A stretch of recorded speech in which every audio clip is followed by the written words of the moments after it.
No, el estar bien es que, bueno, puede dormir, en algún momento puede dormir, porque no, o sea, después del infarto nunca pudo volver a tener un sueño normal, decir, bueno, se acuesta a las 10 de la noche, supónganse, o a las 12 o a la hora que se quiera dormir y duerme de corrido 6 horas, 8, no, o sea, no volvió a tener nunca un sueño normal, pero bueno, el estar bien es que pueda tener varias horas de sueño, más o menos de corrido, sin que el dolor la despierte y esas cosas. O sea, es como que le cambió completamente, también a mí, ¿no? Pero le cambió completamente la vida a ella. Entonces, el estar bien es cuando, bueno, medianamente se puede estar. Cuando está mal es porque no puede. Y encima con esto de la pandemia, que es un desastre el tema de los contagios y todo eso, estamos demoradas en hacerle la actualización de los estudios. Que, a ver, aclaro, la actualización de los estudios no es para ver una mejoría, porque mejoría no hubo. Sí, del momento en que fue el impacto, sí, hay una mejoría, pero no hubo una mejoría ni la va a tener. O sea, hay que ser realista. El tema es cómo sigue el cuadro y si le ajustan mejor la medicación, porque hay veces que pareciera como que la medicación es insuficiente, hay otras veces que anda bien, pero anda bien con todas estas salvedades que les estoy diciendo. Pero hay otras veces que la medicación es insuficiente y tal vez esté faltando algo, pero bueno, a causa de que no estamos yendo al médico con el tema este de la pandemia y eso, bueno, estamos con la medicación que le dieron el año pasado cuando fue lo del infarto y la que tuvo al mes de la rehabilitación y ahí quedamos.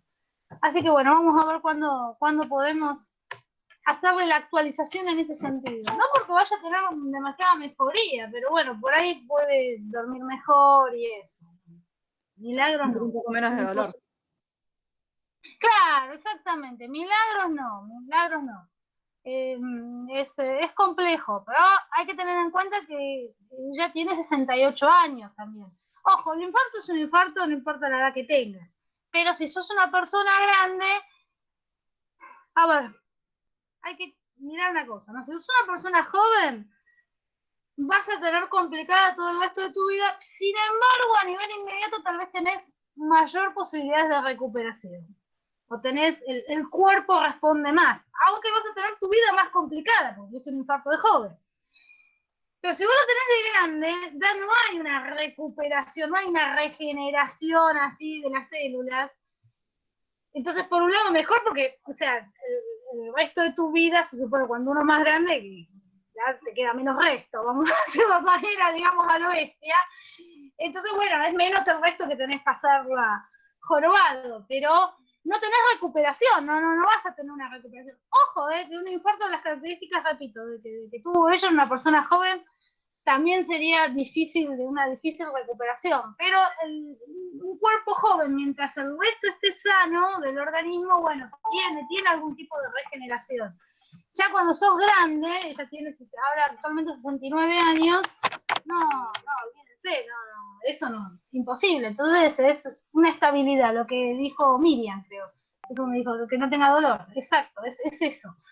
Eh, es complicado, es complicado. Lo que pasa es que ahora, bueno, yo también estoy más tranquila a comparación del año pasado, pero el año pasado era todo el tiempo una espada de Damocles, o sea, no saber si en cualquier momento no volvía a tener un infarto y ojo, la posibilidad sigue estando. Pero bueno, es como que uno también psicológicamente está más preparado. El año pasado fue de una angustia terrible. Y ella también, de parte de ella. Ahora como que bueno, como que nos normalizamos, ya estamos acostumbradas. Pero no obstante, hay momentos, la verdad, que se vuelve una situación insoportable para ella y para mí. O sea, para las dos, porque realmente no se puede hacer, hay momentos donde no se puede hacer, vamos a decirlo así, entre comillas, una vida normal. Igual no se puede hacer una vida normal, pero dentro de la normalidad que se puede tener, a veces ni siquiera eso. Entonces ahí es cuando es terrible. Bueno, la semana pasada yo no había podido dormir, o sea, venía sin poder dormir varios días, o durmiendo mal en realidad varios días, y no sabía cuando se hicieron las 2 de la tarde que no había podido dormir antes, dije, en cualquier momento caigo y no me despierto, no voy a poder dar la clase. Entonces ahí les mandé los mensajes. Mandé a Sergio por las dudas si alguno se comunicaba con Sergio y les mandé a ustedes por el Classroom. Así que, chicos, les hago una consulta. Tengo un segundo que me voy a enchufar la estufa porque me está haciendo como mucho calor acá. Les hago una consulta. ¿A ustedes les parece bien recuperar, o si no les dejo para que ustedes se lo consulten después entre ustedes? Les planteo la posibilidad. ¿Les parece bien recuperar la clase que no di el viernes pasado? Un miércoles en el mismo horario, que es el horario del presencial también el miércoles. O sea, el presencial... De hecho, sí. Yo pensé que usted iba a hacer eso esta semana. Dije, vamos a recuperar el miércoles. Yo lo pensé hacer, pero no lo hice para no tomarlos de sorpresa. Porque digo, lo llevo a tomar de sorpresa y después es todo un tema. Que no estaban avisados, que por qué, claro. que no hablé. Entonces, no, a mí particularmente, profe, a mí que su materia la verdad que es como la que más me cuesta por ahí en términos generales, a mí me vendría re bien recuperar la clase. Sí, me vendría muy bien. Los miércoles a las 18, ¿está todo el mundo de acuerdo? Los miércoles. El miércoles que viene a las 18, ¿está todo el mundo de acuerdo?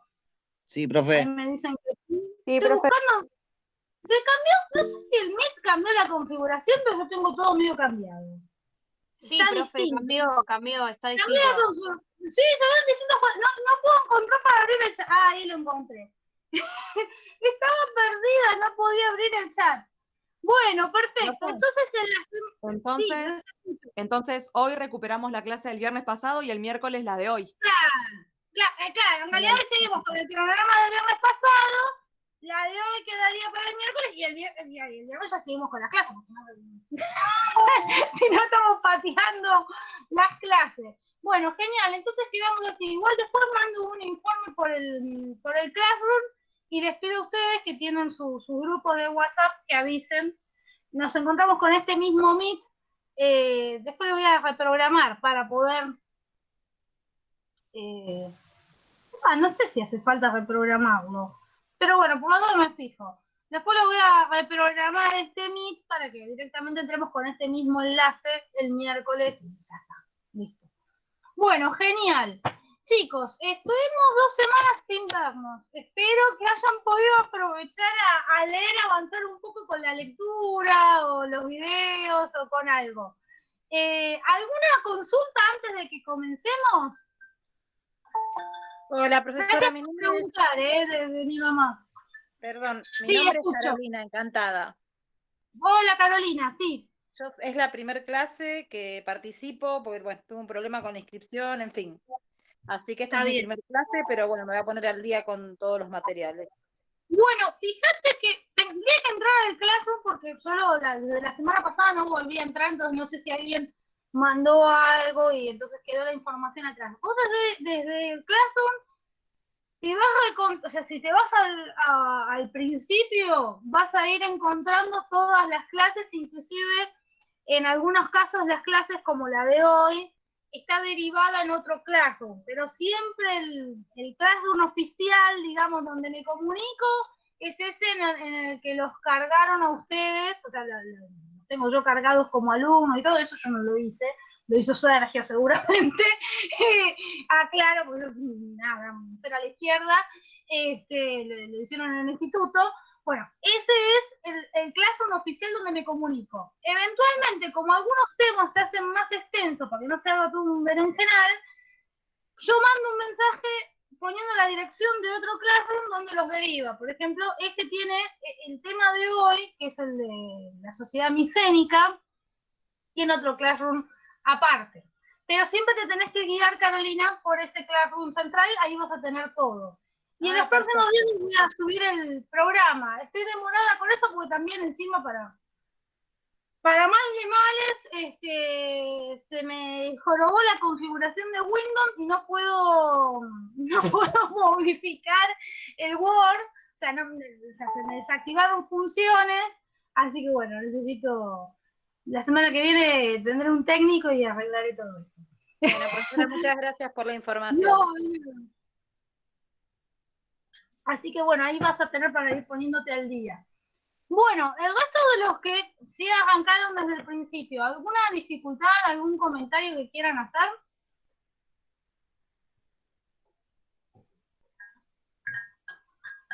¿No? Bueno, retomemos.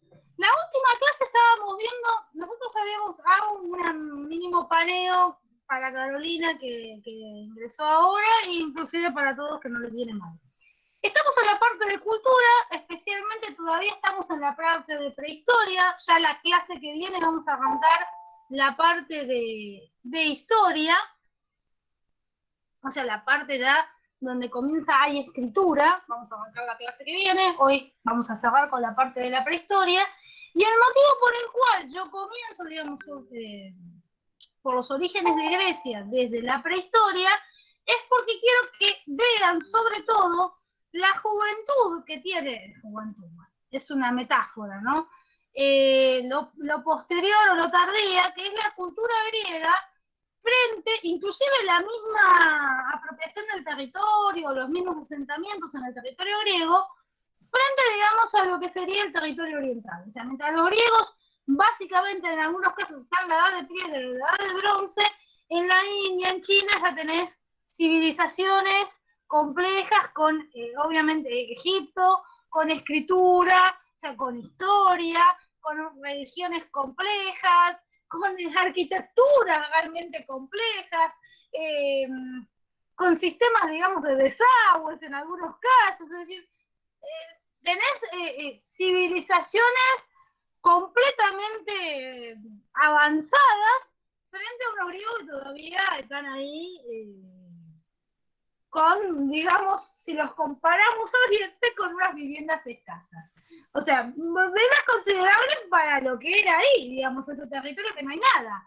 Pero frente a Oriente, bastante escaso, si lo comparamos con las grandes civilizaciones. Entonces, me gusta que vean eso, porque eso justamente nos va a llevar después a mirar con otros ojos cuando veamos el tema del comienzo de la filosofía, ¿sí? Todavía acá no empezamos con la filosofía, estamos en la parte histórica. Y también insisto mucho en la parte histórica, porque, histórica, no la historia de qué batallas ocurrieron y demás, no, sino la parte cultural, mejor dicho, porque influye mucho en la interpretación de la filosofía griega, es decir, de los textos griegos. Si nosotros no tenemos idea cómo era la cultura griega, ¿sí? Si nosotros tenemos una idea, voy a caer en un lugar común, una idea hollywoodense de la cultura griega, ¿sí? La que nos muestran en las películas, bueno, cuando vayamos a los textos vamos a agarrar para el lado de los tomates, digamos, los conceptos. Vamos a caer en un error que es muy típico, que es el proyectarle, digamos, a la otra cultura, porque los griegos son otra cultura, por más que se dicen la cuna, el occidente, son otra cultura, no son la cultura nuestra. O sea, primero y principal hay que mirarlo así, digamos, hay que mirarlo como lo otro. Y no lo digo en un sentido peyorativo, sino porque hay que reconocer diferencias. A mí me pasó cuando era más joven, antes de leer, antes de meterme en la lectura, es que yo jugaba un juego que era God of War, que era como un dios de la guerra, y que te explicaba cómo eran hablaba de los mitos, hablaba de todas estas cosas. ¿Cómo? No, dije, no y explicaban los mitos, vos eras como un dios y ibas luchando, capaz unos conocen y otros no. Y te explica,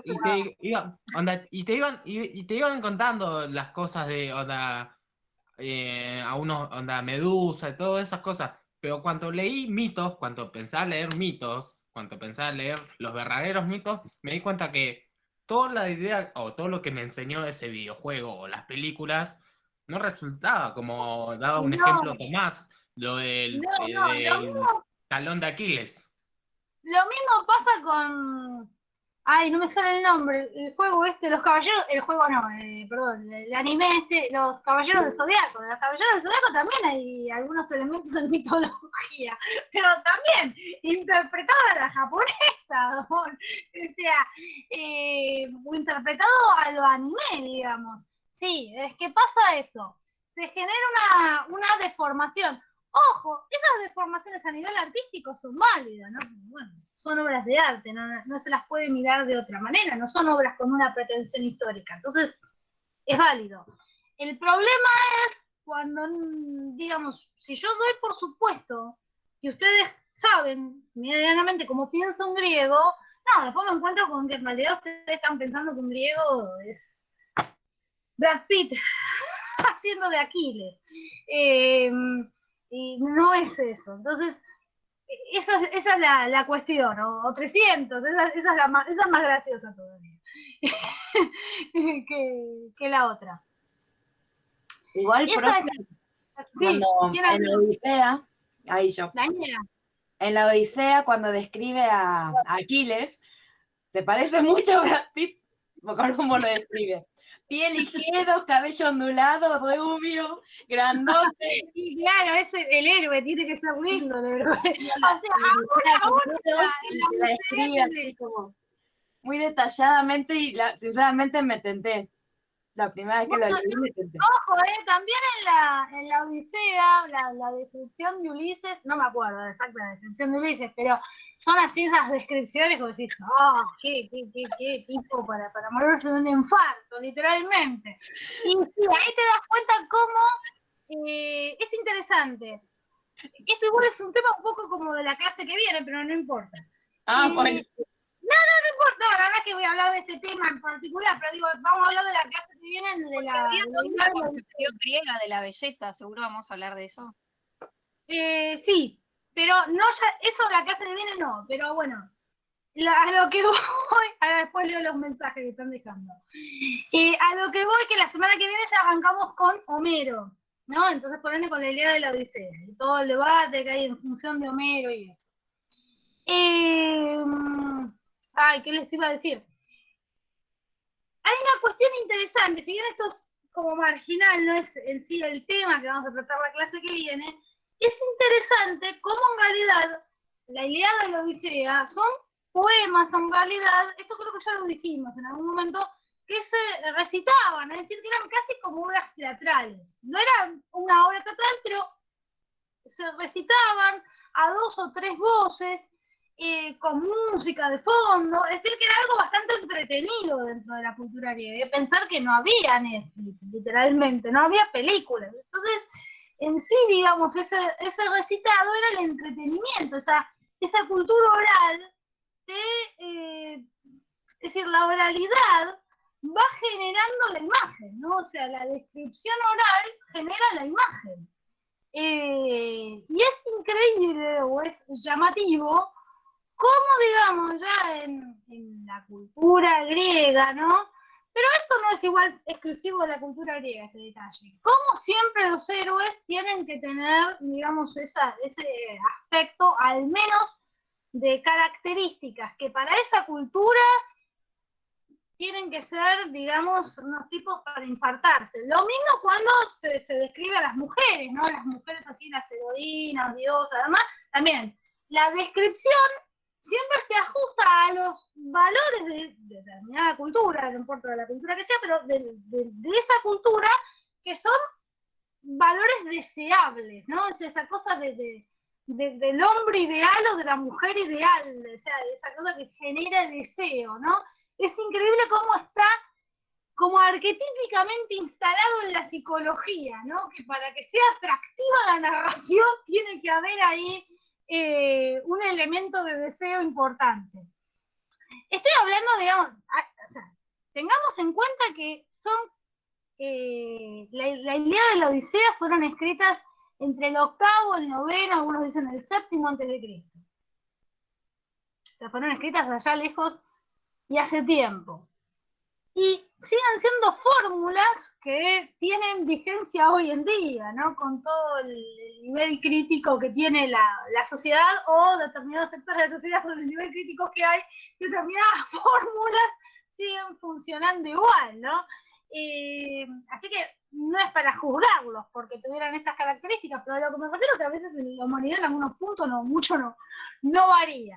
Pero de todas formas son otra cultura, ¿no? Entonces, trato de que tengan esto siempre presente para que no corran el riesgo de proyectar, digamos, la visión de uno. ¿Yo qué haría en esa situación? Yo en esta situación haría tal cosa. No estás vos en esa situación. Es otra época, es otra cultura y no sé qué habrías hecho si hubieras estado en esa época y en esa cultura. El tema es que nadie puede, o sea, es muy difícil que alguien responda a problemas de su cultura con soluciones que estén por fuera de su cultura. O sea, es muy difícil. Ha habido alguna que otra excepción eventualmente, que son los famosos transgresores con todas las letras, pero son muy difíciles. Igual así las transgresiones tienen que ver también con salirse un poco de la cultura, pero otra parte respetarla, porque no podés, digamos, olvidarla de cero, ¿no? Pero bueno, volviendo. Entonces, ese es el proceso. Estamos en el tema de la Edad de Bronce, vimos el texto de Finlay de la Edad de Bronce, el texto arqueológico, donde, bueno, nos da los datos de qué se encontraron, cómo especulan los arqueólogos que era esa sociedad. Y estábamos en el texto de Bernard de las especulaciones, pues yo insistí mucho la última clase que tuvimos, en el hecho de que siempre vieron que Bernard está haciendo especulaciones. Y yo no lo digo de manera peyorativa, sino que él mismo lo tiene en cuenta y él mismo en el prólogo insiste en eso. La razón por la cual yo hago mucho hincapié en que ustedes lo tengan en cuenta es que con mucha facilidad la gente de filosofía lo olvida.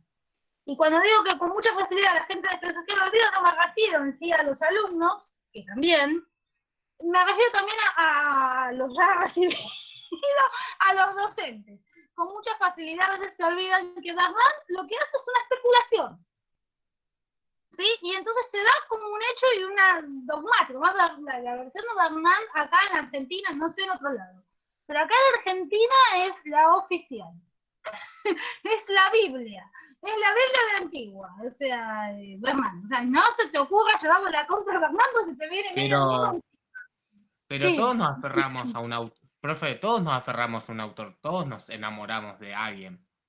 No tiene nada de malo. El problema es cuando toda digamos, una escuela o en sí, digamos, todos los profesionales se enamoran de un mismo sujeto y aceptan como esto como un dogma. Ese es el problema. Igual para mí es imposible escaparse de un dogma porque el hecho de quererse escapar de un dogma te transformás siendo dogmático a escaparte de ese mismo, de esa misma...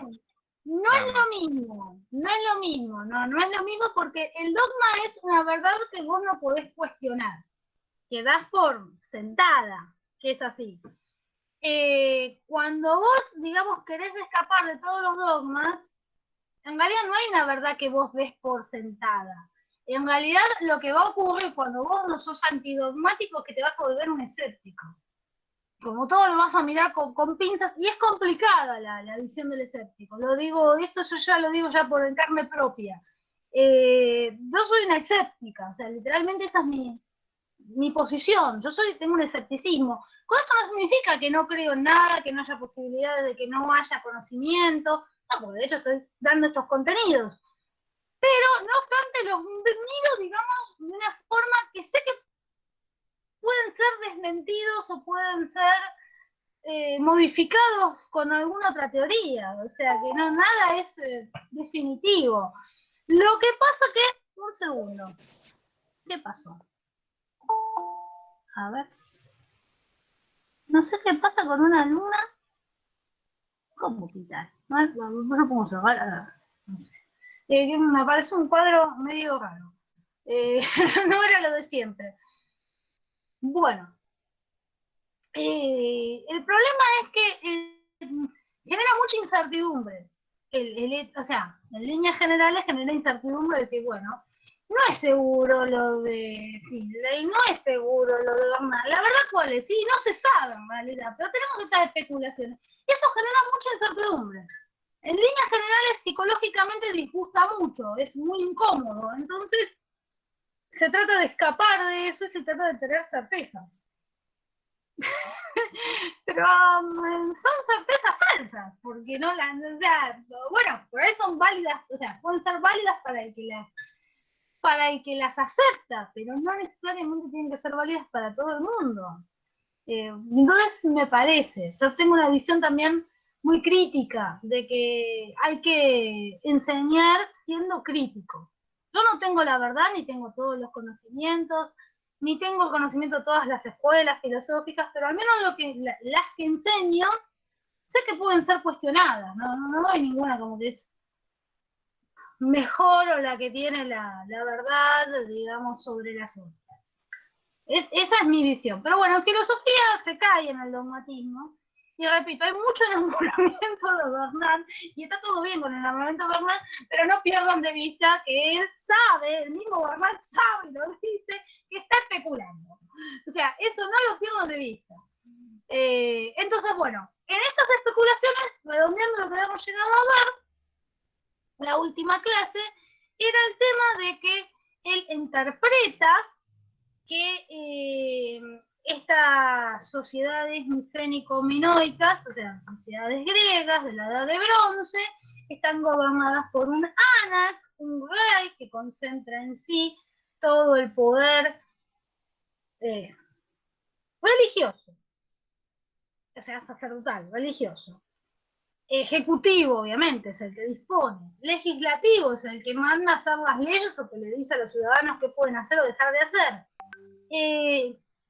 Inclusive un poder de tipo tributario o impositivo, ¿no? Sería el que impone, digamos, los gravámenes de los impuestos o de lo que tienen que aportar los súbditos o los ciudadanos, porque al no tener historia no sabemos qué nombre darle, ¿no? Digamos, a los habitantes, digamos, a los súbditos de este ánaga, hay que ver si son tan súbditos o no. Y concentra, bueno, todo, y el jurídico, el poder jurídico, sería que me estaba olvidando de uno, o sea, que es el que decide frente a los juicios. De hecho, en esas tablillas de arcilla que se encontraron, no solamente se encontraron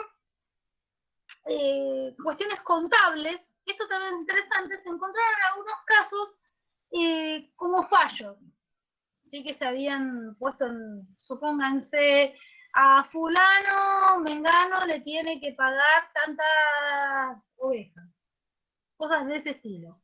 No demasiados, pero se encontraron algunos fallos, con lo cual tengo que entender que obviamente cuando los señores feudales o aquellos que se dedicaban a la tarea, digamos, agropecuaria, tenían alguna dificultad con algún vecino o algún conflicto, iban a resolverlo frente a este señor que Bernal llama el Anax, y en realidad no sabemos si era un Anax o era alguien que era un juez, pero había alguna figura jurídica. El fallo nos demuestra que había alguna figura jurídica. ¿Sí? Sea el Anax, como dice Bernal, o hubiera sido otro, hay figura jurídica. Y aparentemente también, por lo que se encuentra en las tablillas, un tema interesante es que esos juicios nunca son delitos ni vinculados al honor, ni vinculados a la sangre. Es decir, sangre es que, o sea, no sé, mataron a Mengano, creo que lo mató Sultano, a ver, lo vamos a condenar, o de honor, están vinculados a la violación, el secuestro, cuando a veces se adaptaba una... Digo, entre comillas, se raptaba porque, bueno, es una figura bastante compleja el rapto en la antigüedad, ¿no? Esto lo digo en serio, no es irónico. Es una figura compleja lo del rapto en la antigüedad. Muchas veces cuando un matrimonio no era aceptado por las familias, un recurso que tenían, digamos, digamos los enamorados era fingir un rapto. En algunos casos se fingía un rapto. Entonces, bueno, había ocurrido el rapto, listo, había que quedar, bueno, listo, ya no se podían oponer. ¡Qué No. romántico! Bueno, no sé. Entonces, es bastante compleja la figura del rapto. Esto, ojo, que es común a todas las culturas antiguas, y no tan antiguas. Hasta la época medieval todavía funcionó la figura del rapto. Ezequiel, no me acuerdo. Me parece que tenés de lineal A y lineal B, Ezequiel, las tablillas. Las B son las segundas, me parece. Igual es un detalle que no... Está bien, igual no es un detalle que a nosotros nos modifique Yo digamos, que había entendido que las lineal A eran de Creta y las lineal B eran de Micenas. puede ser. ¿Sí o Yo no? no me acuerdo, en Finlay decía otra cosa, pero Ah, te digo, no es un detalle, no importa, no es un detalle que nos va a modificar nuestra percepción. bueno, O sea, a lo que voy. Entonces, sabemos que hay fallos, pero estos fallos son siempre con cuestiones económicas. O sea, vuelvo a repetir, no hay nunca una cuestión de que, no sé, me mataron a mi padre y lo mató Mengano, quiero venganza o quiero justicia, no. O raptaron a mi hermana y la raptó tal familia, no, quiero justicia, no, eso no.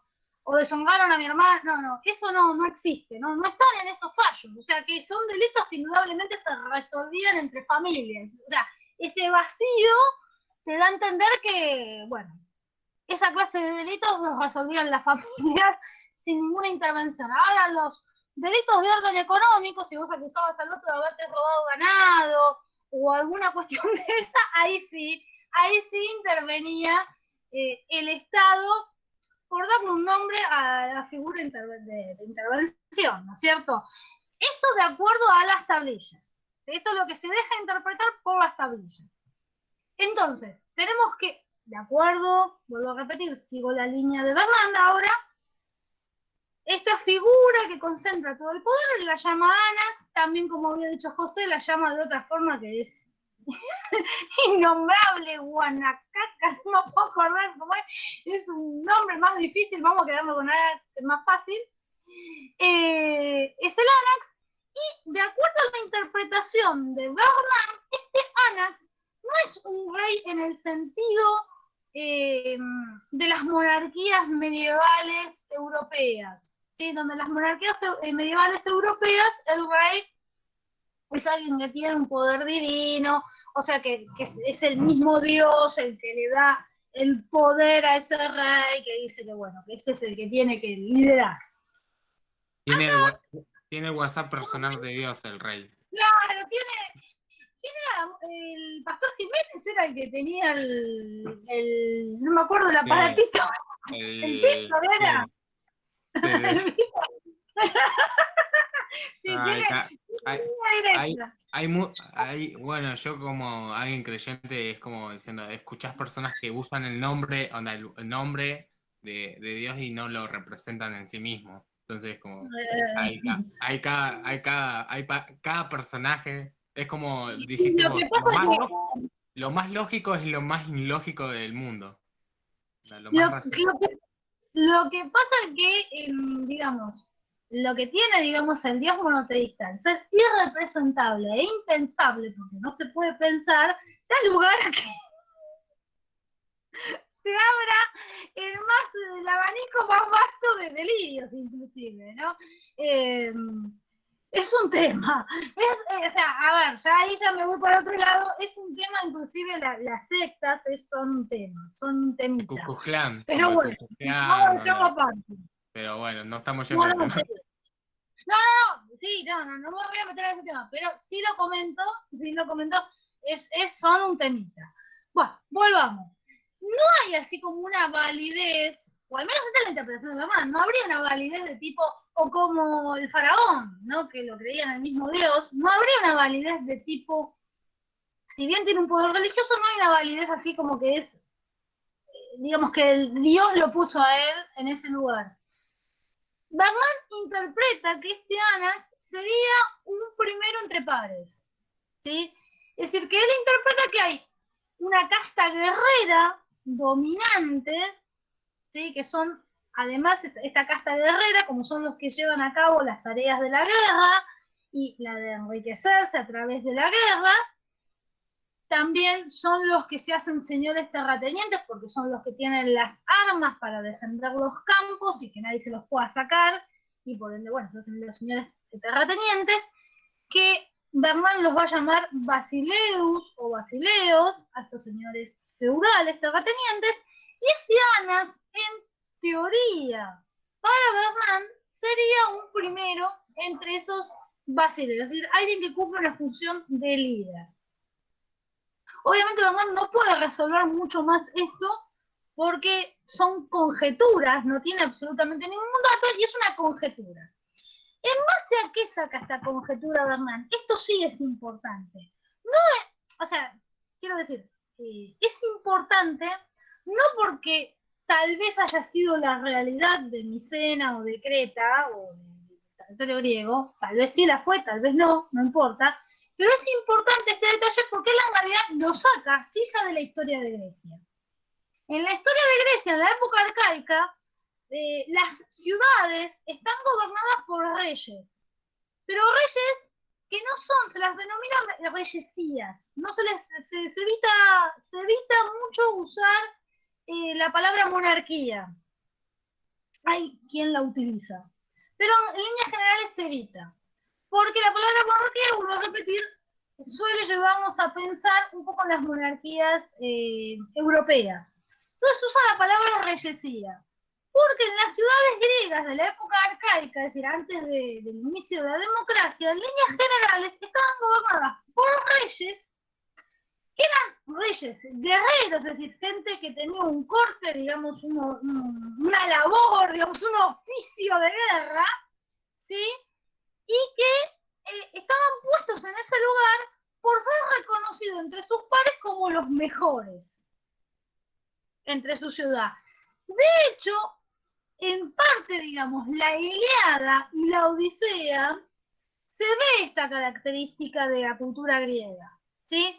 Porque esos, o sea, aquellos, quienes van a combatir contra Troya, quienes se unen, los aqueos, en la Ilíada los griegos son denominados aqueos, ¿sí? Hay dos bandos, los troyanos, que es el enemigo, y el otro bando, que es el ganador, el importante, me refiero en la épica del poema, que son los aqueos. Los aqueos son los griegos. Y entonces cuando se hace la descripción de cómo están conformados estos aqueos, se menciona, digamos, a los principales generales, y hay que prestar atención que todos esos generales, en líneas generales, o bueno, perdón la redundancia, son reyes. Sí, ahora yo no me acuerdo exactamente de todos, pero por ejemplo, Ulises es el rey de Itaca, Menelao no me acuerdo exactamente, o sea, todos son reyes de una ciudad. ¿Sí? Son reyes. Y son ellos los que... Son después los que terminan... ¿Qué tal? Buenas tardes. Son después los que terminan conformando la oligarquía. Bueno, claro, lo que pasa es que es incorrecto hablar de oligarquía, por eso se habla de una aristocracia guerrera. O sea, a la caída del rey, los basileos son los que se transforman en la oligarquía. Claro, en realidad se habla de una, pero en el contexto, ahí te leo, Ivana. En el contexto de la cultura griega, no se usa la palabra, se usa, pero en realidad la palabra oligarquía se usa cuando aparece la democracia. Estoy hablando de Grecia, aclaro. Por las dudas, si alguien piensa que estoy haciendo algún salto a la actualidad, no. La palabra oligarquía aparece ya en contexto de democracia. Antes de la democracia se hablaba de aristocracia, es decir, los mejores. Y era una aristocracia de tipo guerrera.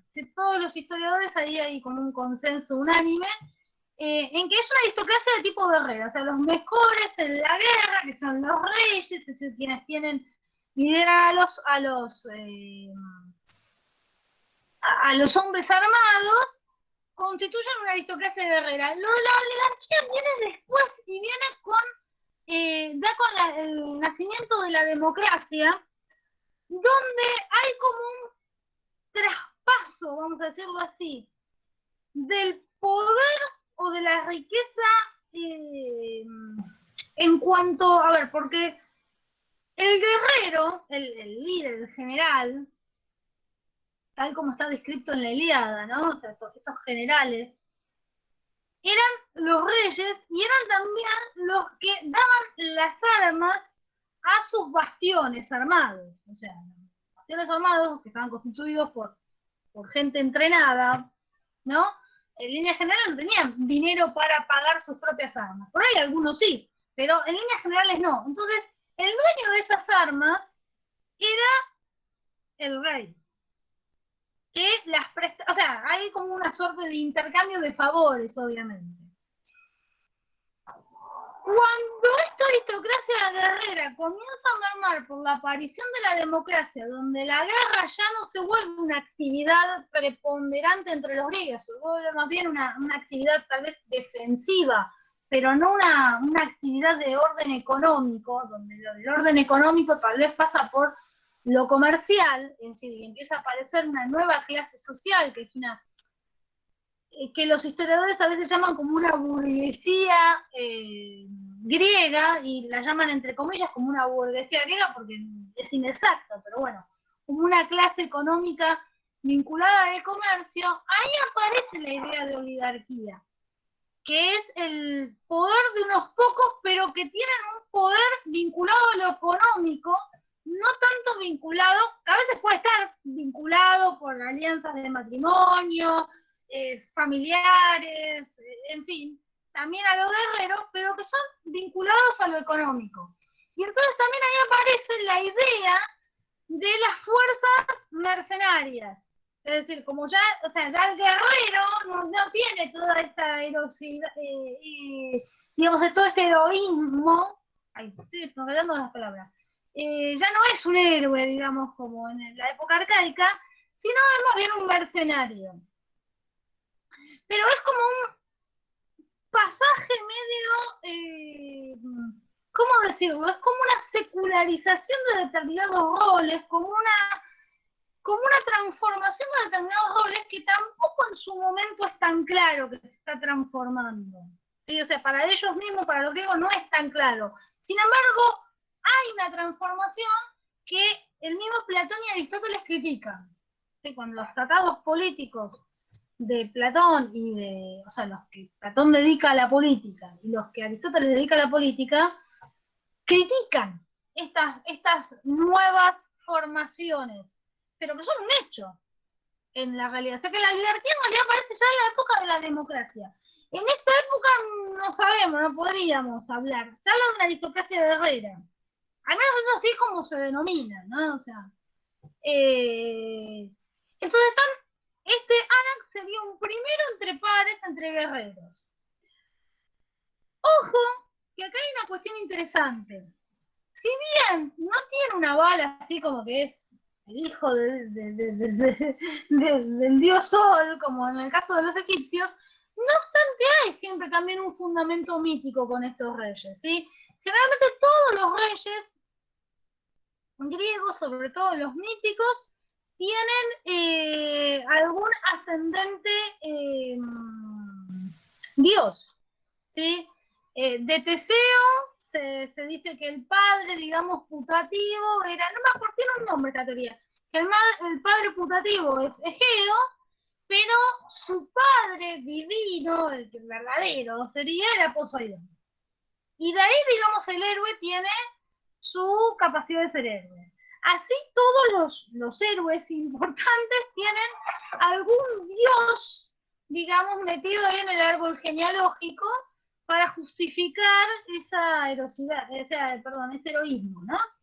Lo mismo ocurre con los reyes, ¿no? Con los reyes más digamos, de las épocas más arcaicas, hay un presupuesto de que hay como en el árbol genealógico algún dios metido. Lo que pasa que, bueno, todos los aristócratas guerreros se daban a sí mismos, digamos, como un dique, como una cierta nobleza, ¿no? Como una cierta, digamos, separación del pueblo, del demos, ¿no? Del pueblo, a través de esta sangre, digamos, divina. Pero ahí ya estamos hablando de época arcaica. No, en esta época no sabemos. Sí, ¿quién iba a hablar? Escuchaste como una vocecita que... Yo le iba a preguntar si, Sí, Mariana. si vamos a tener algún acercamiento con la Odisea o algo por el estilo. Sí, la clase que viene. Ah, bueno, buenísimo. Bien. Eso ya es en la época arcaica. Entonces, a lo que voy. Agarrándose también de estos elementos de la época arcaica, supone, dado lo que aparece, digamos, ahí a nivel arqueológico, supone bueno, que tal vez esta misma estructura estaba presente en la época micénica o minoica, o en la Edad del Bronce. También él utiliza lo del círculo de tumbas, que habíamos llegado a mencionar, y no a desarrollar, como un aval de su teoría.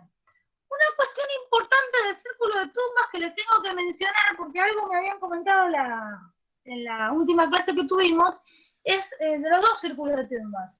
Hay uno que es más antiguo, que es antes del primer ataque del pueblo, sean los pueblos del mar, sean los famosos dorios, que ya nadie, al menos en Europa no se utiliza más la tesis de los dorios, hasta donde yo sé.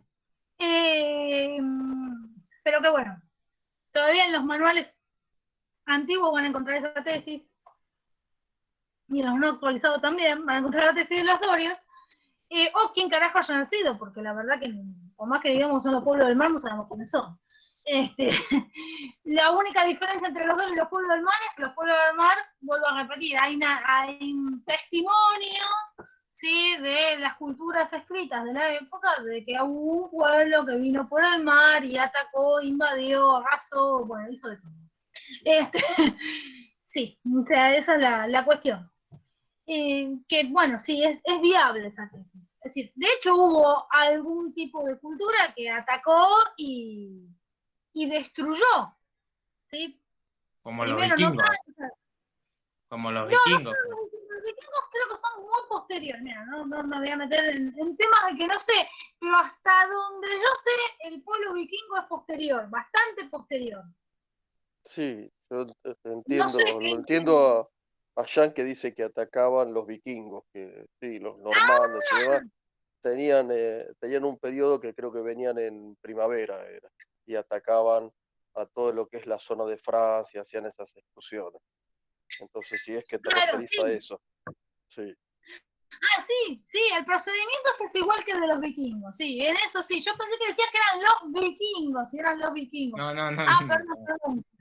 No, perdón, no te interpreté. Sí, es así. Sí, se los consideró de hecho, en algún que otro video lo dicen, son como los vikingos de la antigüedad.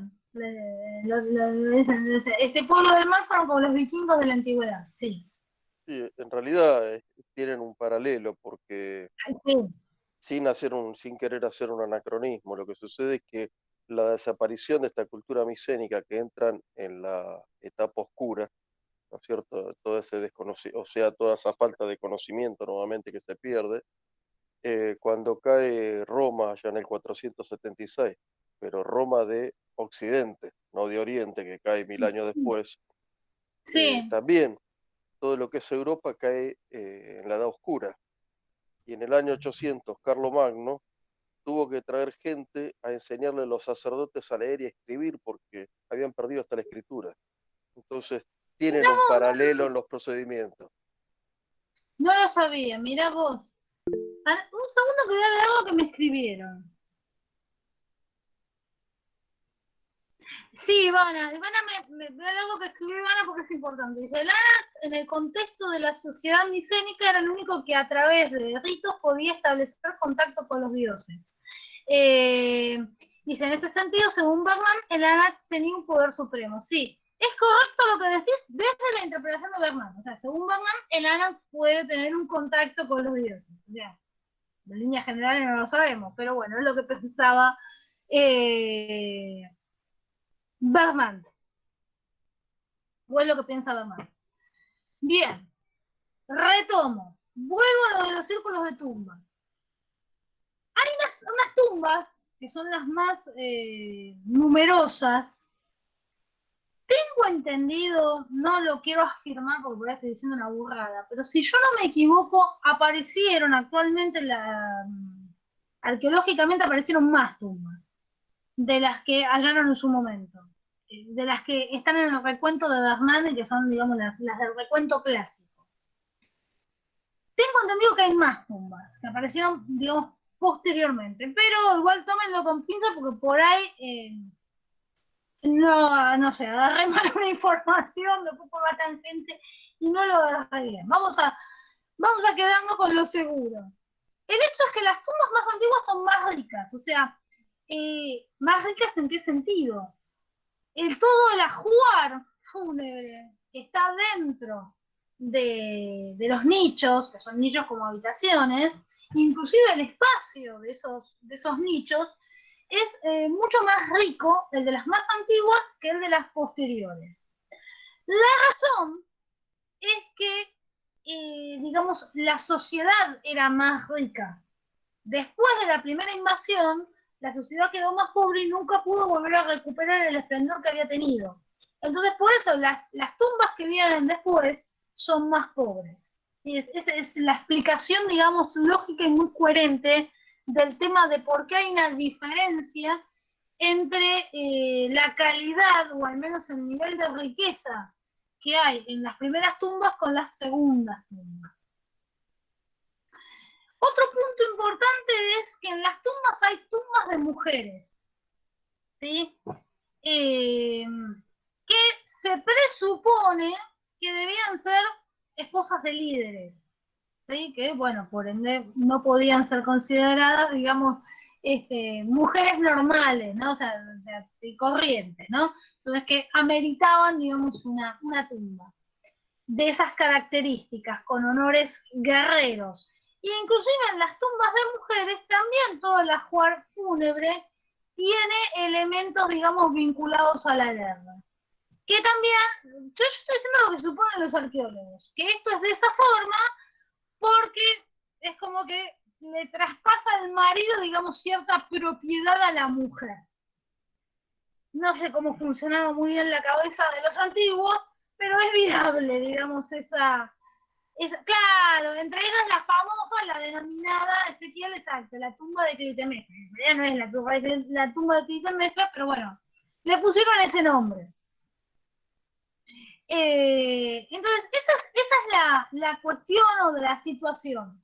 Una de las cuestiones importantes con respecto a las tumbas es que nos está revelando que este pueblo tiene, digamos, como costumbre el enterramiento o la inhumación, es lo mismo. Según los arqueólogos y los antropólogos, yo digo esto según porque, no sé, no estuve en la cabeza de esta gente y no lo sé. Según los antropólogos y los arqueólogos, y ahora voy a hacer una serie de aclaraciones. Cuando se producen o sea, cuando un pueblo tiene por costumbre enterrar, hay una concepción o una creencia de la existencia de un más allá. ¿Sí? En este caso, en el caso de los griegos, sí se vería corroborada esta tesis porque las tumbas de estos personajes, digamos, importantes, tienen toda esa jugar guerrero. Obviamente que si no tenés una concepción de algún tipo de más allá, no vas a enterrar, digamos, al tipo, digamos, no, perdón la expresión, pero no vas a enterrar, digamos, al personaje con riquezas que podrían ser útiles para los vivos, ¿no? Entonces ese desprendimiento, desperdicio desde un punto de vista capitalista de esas riquezas, está revelando que sí, que claramente sí, acá se corrobora esa tesis, ¿no? Que hay una inhumación porque hay una creencia de algún tipo de más allá. ¿Qué tipo de más allá? No lo sabemos, pero que hay algún tipo de más allá. E inclusive, esta creencia se mantiene en los hogares, vuelvo a repetir algo que ya dije en la última clase que di.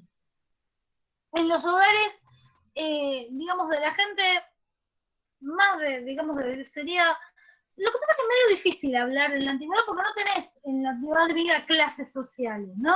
Pero bueno, vamos a utilizar el mote de clase social más vinculado en las clases medias o clases humildes, porque tampoco hay clases pobres. O sea, en la antigüedad en Grecia no hay pobreza. Sí, o sea, no hay pobreza, no hay el sentido de pobreza que tenemos nosotros.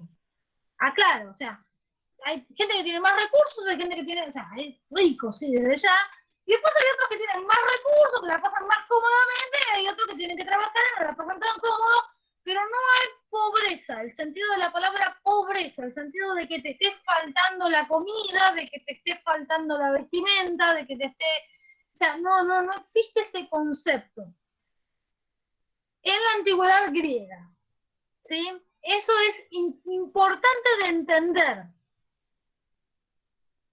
Hay algunos aspectos, pero que está vinculando, claro, que está vinculado más a quien está fuera de la ley, ¿sí? Por ahí había algunos mendigos y demás, pero está más vinculado, digamos, a gente que por algún motivo queda como, para decirlo con un anacronismo, fuera del sistema, ¿sí?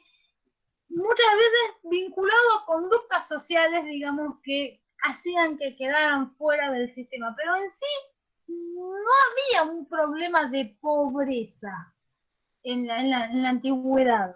Pero, Y esto es profe, ¿tenían importante. esclavos ya en ese momento?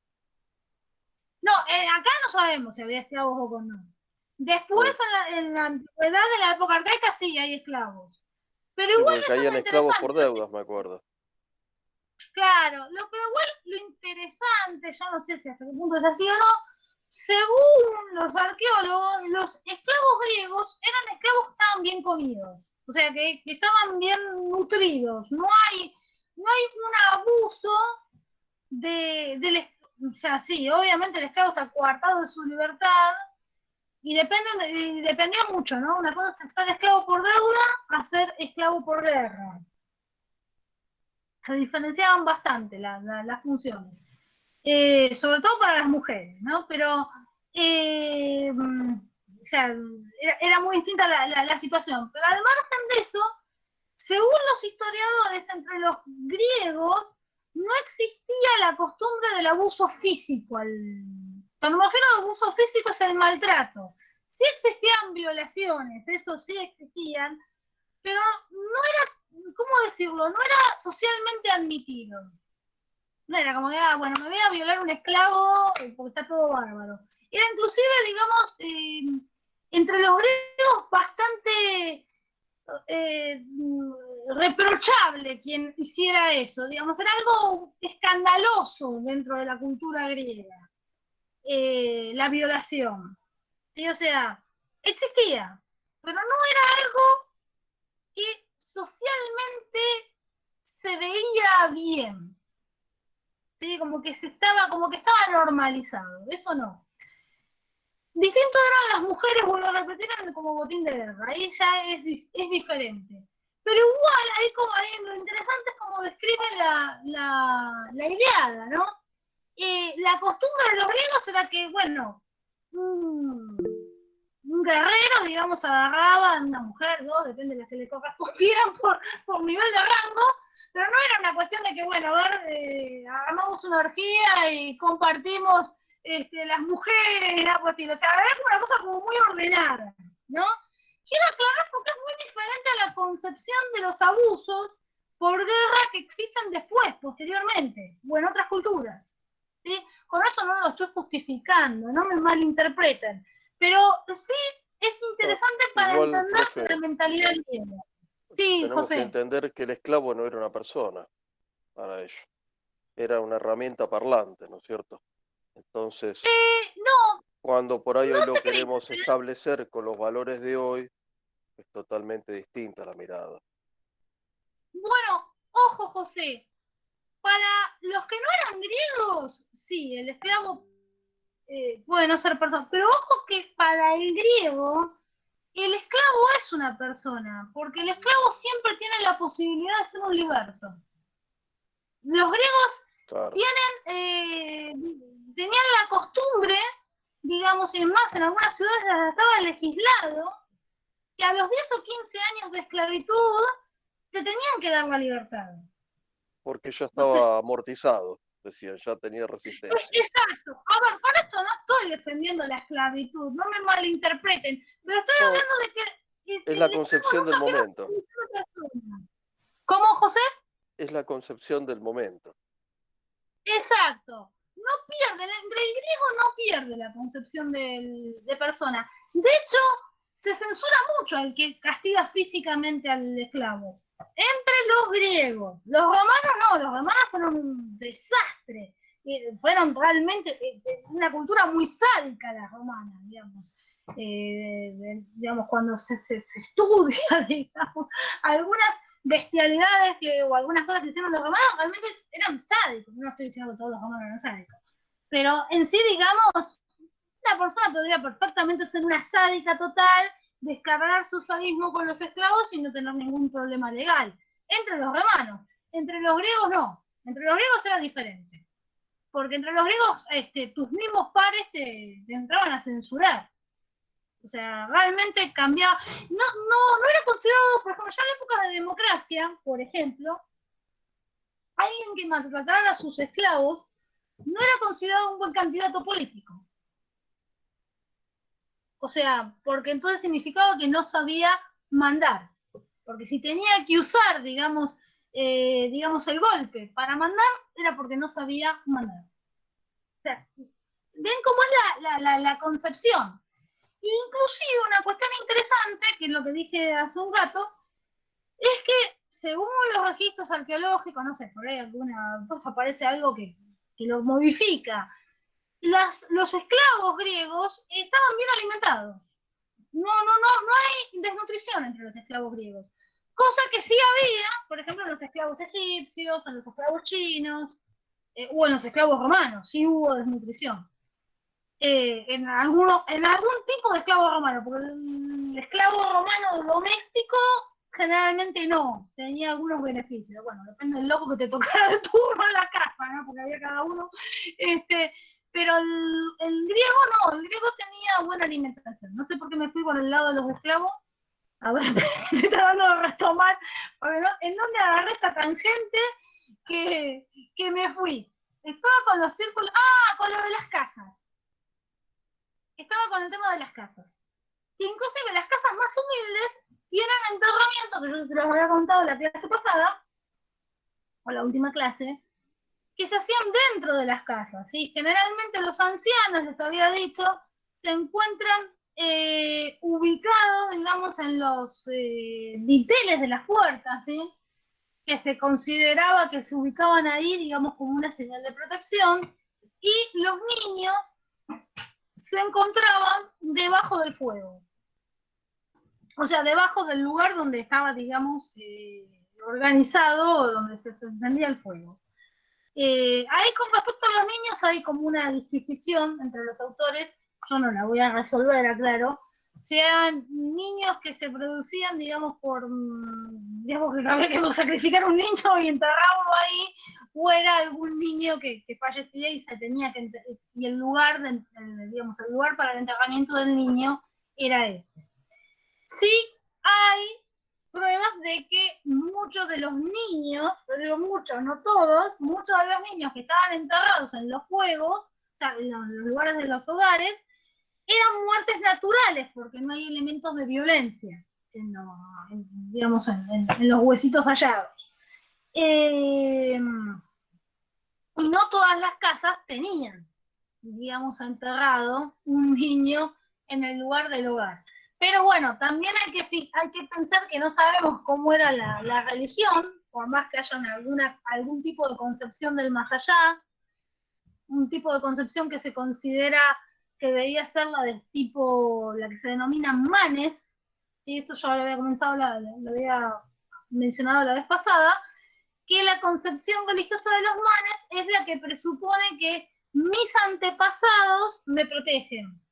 ¿Sí? Entonces cada uno tiene sus propios dioses antepasados que son los que nos protegen.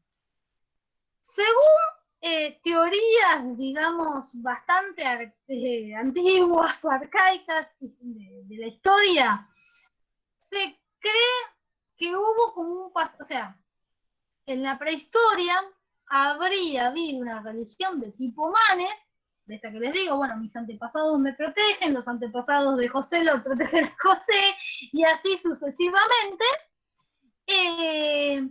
Habría habido ya hacia el comienzo de la historia, así cuando aparece la época arcaica, que es cuando aparece la historia, un pasaje de estos dioses, que los llaman númenes también, a estos dioses familiares, ¿sí? Como decir, bueno, tengo a mi abuelito enterrado acá y me está protegiendo, estos dioses númenes hacia los dioses de la ciudad, donde el pasaje de mentalidad es que ahora ya no es mi abuelito o mi padre el que me protege, que tal vez pueda yo creer que sí, que no importa. Ya son los dioses de la ciudad los que nos protegen a todos. Son dioses comunes. ¿Sí? Esta es una teoría bastante antigua, o sea, ya desde principios del siglo XX se empezó a especular esa teoría. No tengo ni idea cómo es Mulan Miriam, no tengo ni idea, es más, no sé qué es Mulan, ¿qué es una serie, es una No, telenovela? Mulan fue una historia que pasó cuando creo que los ingleses o los españoles, cuando ay, ¿cómo era? John Smith no, o sí, no, No tengo ni idea. pero sí, pasó algo, fue como una nativa que vino acá a Europa, se fue a Europa, algo así, no me Como acuerdo. Pocahontas. Ah, Mulan, me equivoqué con Pocahontas. Miren. Y No, sí, Oriana, ¿quién intervino con lo de Mulan? Yo, porque sí, me hizo acordar eso, que ella es china la historia y tiene sus antepasados que la protegen, o sea, la protegen sus antepasados, tiene todas las estatuas. ¿Pero qué es una novela, Mulan? Perdón, me suena, pero no sé qué es. Una leyenda china. Es una leyenda de China, yo la conozco por la película de Disney, es la leyenda anterior. Es que me sonaba, pero no me estaba haciendo la estúpida. Una de las casi primeras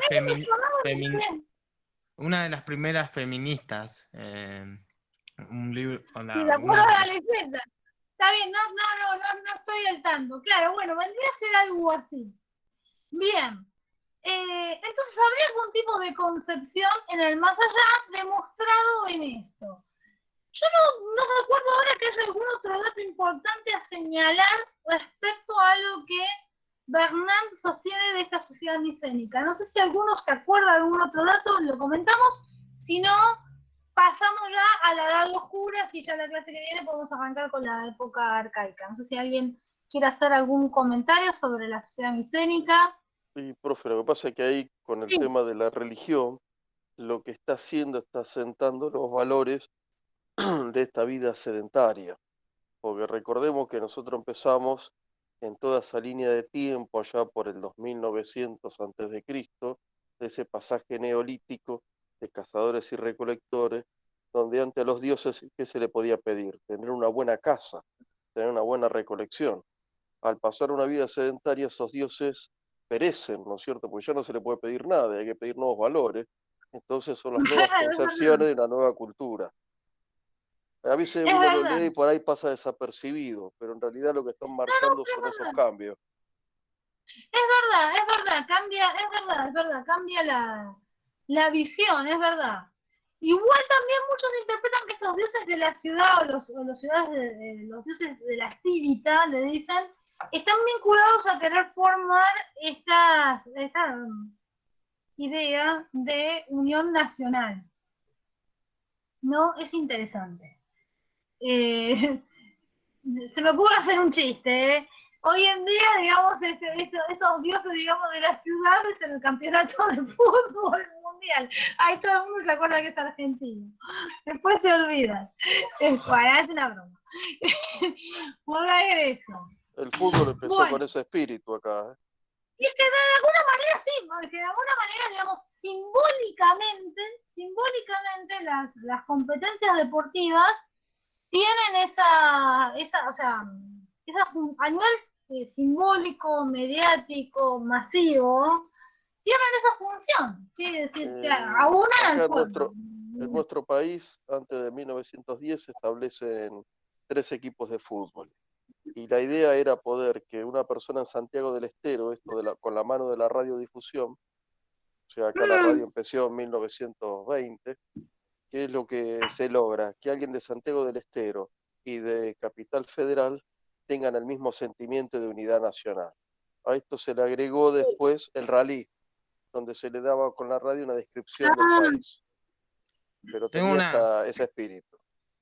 tengo una única pregunta. José, ¿cómo haces para contener tanta No, información? yo tengo la teoría de que José siempre tiene abierto una página de Google y va sacando No, información. son cosas, cuando vas dando los finales hay muchas cosas que se van integrando. Entonces hay cosas que te llaman la atención y bueno, es lo que va quedando como residual dentro de ese comentario, ¿no es cierto?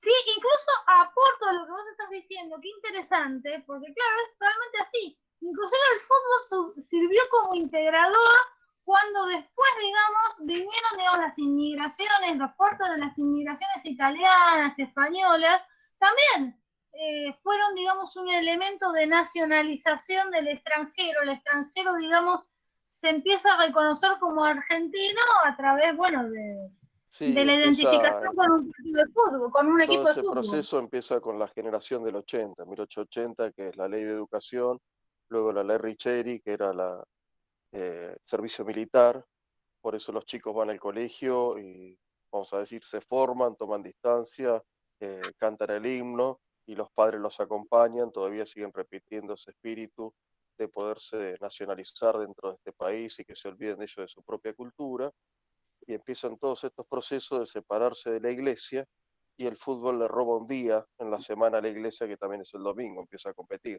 entre sábado y Claro, domingo. es verdad, eso no lo había asociado, mirá vos. Son todas Sí, formas claro, de competir con la iglesia. es verdad, es verdad. Bien, retomo. Entonces, ¿nadie tiene ninguna pregunta sobre sociedad micénica?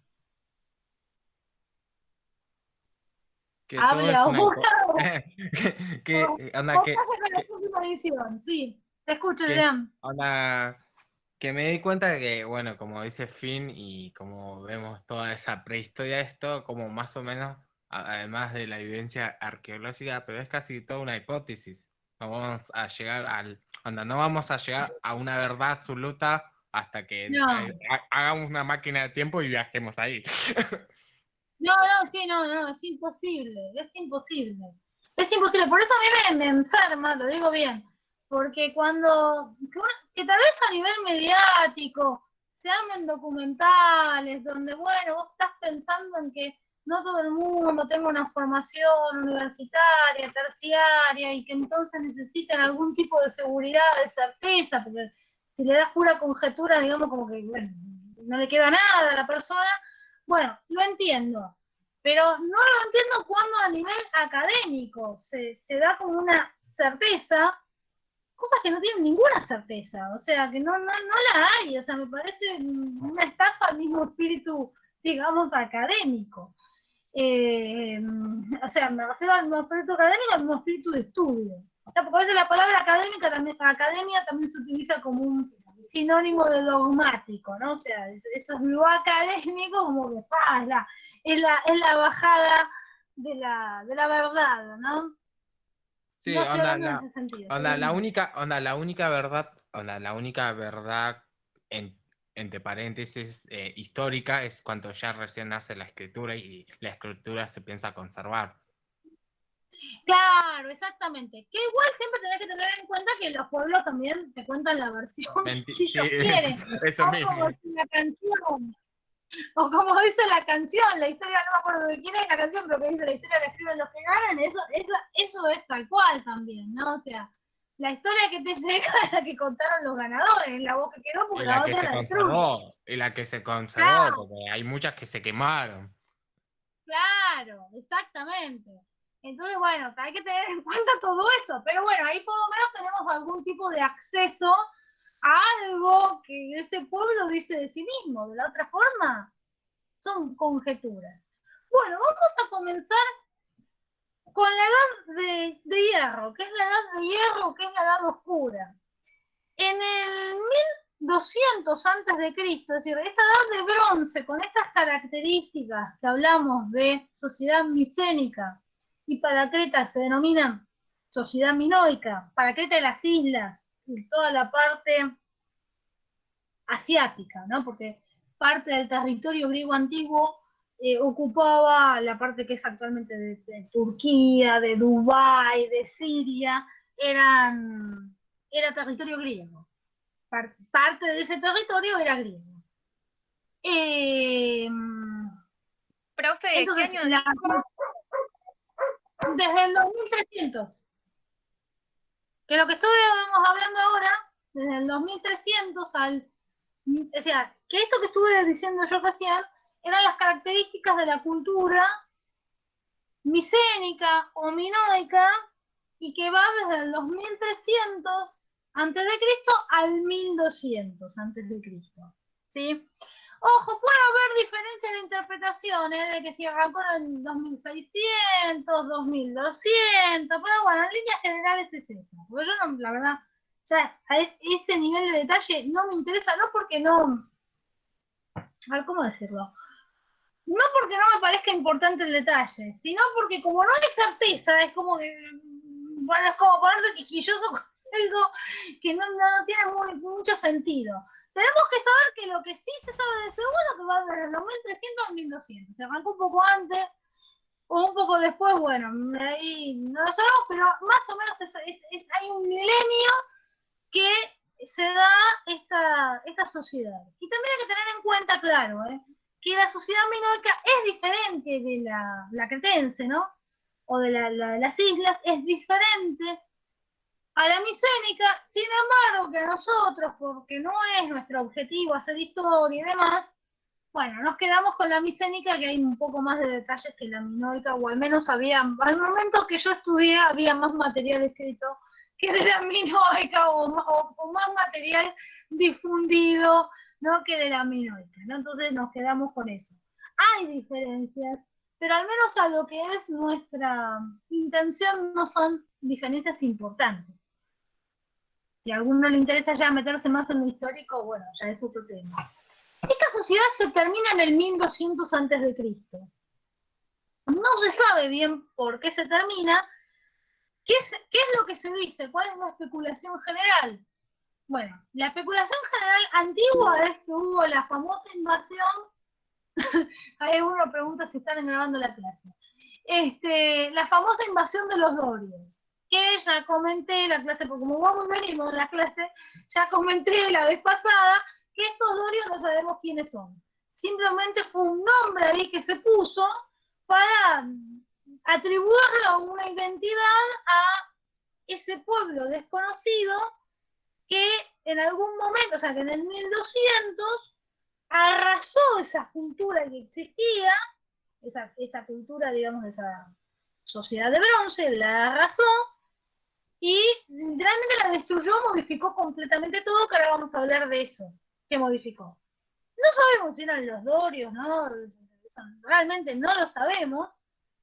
Ahora están hablando de los pueblos del mar, pero para el caso estamos en la misma, o sea, no sabemos quiénes son, y la idea es que tuvo que haber sido un pueblo externo, ¿no? Porque después puede haber otras hipótesis, como que fueron peleas entre ellos y que se destruyeron, pero esa es un poco inviable, esa hipótesis, por el motivo que si hubieran sido peleas internas entre las distintas ciudades, ¿no? que medianamente convivían, habrían conservado alguna característica, aunque se hubieran modificado en el transcurso del tiempo, habrían conservado algunos elementos.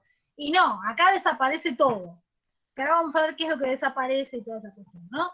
Entonces, ese cambio tan abrupto nos habla, ¿sí? El cambio tan abrupto, que todavía no dije qué son esos cambios, pero bueno, ese cambio tan abrupto nos habla de la intromisión de otra cultura, de una cultura completamente diferente. Lo extraño o el gran misterio de la historia, y esto sigue siendo un misterio, es que los rasgos que vamos a ver que aparecen en esa, o sea, que aparecen en el territorio griego, ¿sí? Con esta nueva cultura, no han sido encontrados en ningún otro territorio. Es decir, que no podemos decir, bueno, aparecen estos rasgos, pero este pueblo venía de tal lado, porque en excavaciones encontramos que, no sé, que en Islandia, que en la zona de Mongolia, que en China. No se ha encontrado, digamos, ningún asentamiento previo ni posterior. También eso es un misterio que, digamos, donde estuvieran estas características. Entonces eso es lo que agranda el misterio de dónde pueden aparecer. Bueno, History Channel lo puede resolver fácil, seguramente son los aliens, pero bueno, no somos History Channel. Bueno, perdón que tomo desde el sentido del humor. Igual, otro misterio importante es que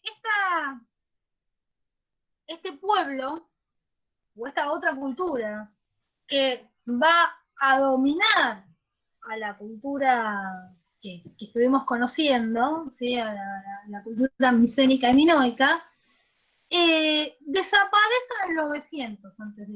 Y desaparece absolutamente.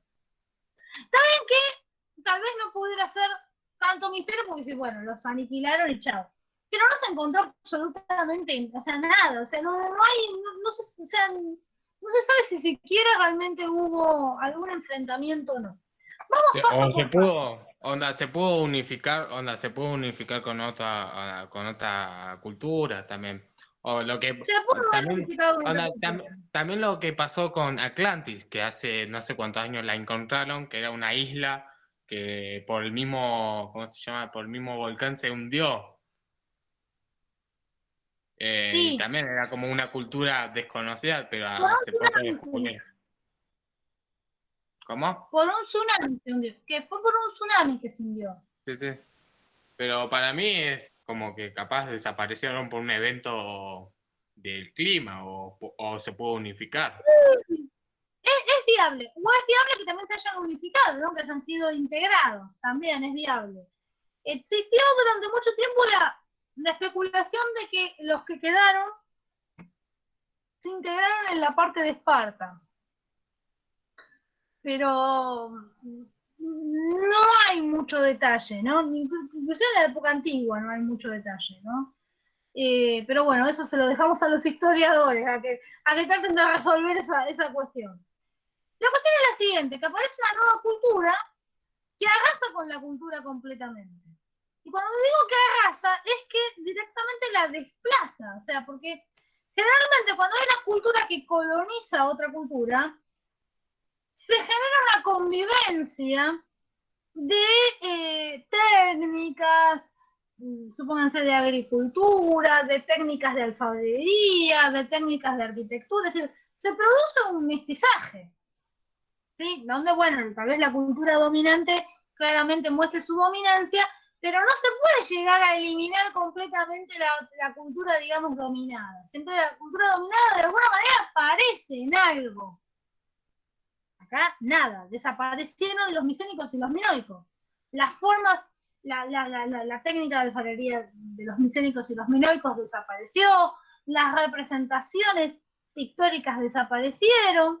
Bueno, en primer lugar, esta otra cultura aparentemente, o no, de seguro, pudo vencer, digamos, a los griegos, o a los que consideramos que eran los griegos, porque tenían el conocimiento del hierro. Mientras que los otros no, conocían el bronce. O sea, conocían el bronce, me refiero. Podían moldear en bronce, no podían moldear en hierro. Esta otra cultura sí podía moldear en hierro, tenían armas de hierro, y las armas de hierro claramente son, digamos, más útiles que las de bronce, digamos. Tienen más efectividad que las de bronce. Entonces, por esta por esta superioridad metalúrgica y armamentística, los dominan. Sin embargo, a nivel cultural son inferiores a esta otra cultura. Esta otra cultura no tiene escritura. Hay quienes especulan que tal vez pudieron haber tenido una escritura también, como la que tenían los micénicos y los minoicos, ¿no? Un lineal A, un lineal B. No digo que sea lineal A o lineal B, tuvieron una escritura que no estuviera destinada a perdurar, ¿sí? Usada en soportes, digamos, supónganse en barro, en arcilla, que no era cocida y que, bueno, no quedó, no sobrevivió. Existe esa posibilidad, pero no hubo, o sea, no tenemos escritura. Sí, Daira, te escucho. Bueno, ¿los micénicos y los minoicos eran lo mismo? No, lo que pasa es que yo estoy No así, entiendo digamos, nada, profe, perdón que la interrumpa. No, la cuestión es que en la Edad de Bronce los arqueólogos hacen una división. Todo lo que corresponde a la cultura que se desarrolla en el continente la llaman cultura micénica. Y toda la Edad de Bronce, y toda la cultura que se desarrolla dentro de las islas, o sea, en Creta, principalmente Chipre, las islas en general, y toda la parte, digamos, oriental, porque Grecia, como les dije hace un ratito, digamos, tenía, digamos, toda la costa de lo que es actualmente Turquía, Siria, Dubái, era territorio griego, ¿sí? En esa época. Entonces, a toda la cultura que se desarrolla en esa zona, los arqueólogos la denominan minoica. Entonces hablan de cultura micénica y cultura minoica. Porque hay diferencias.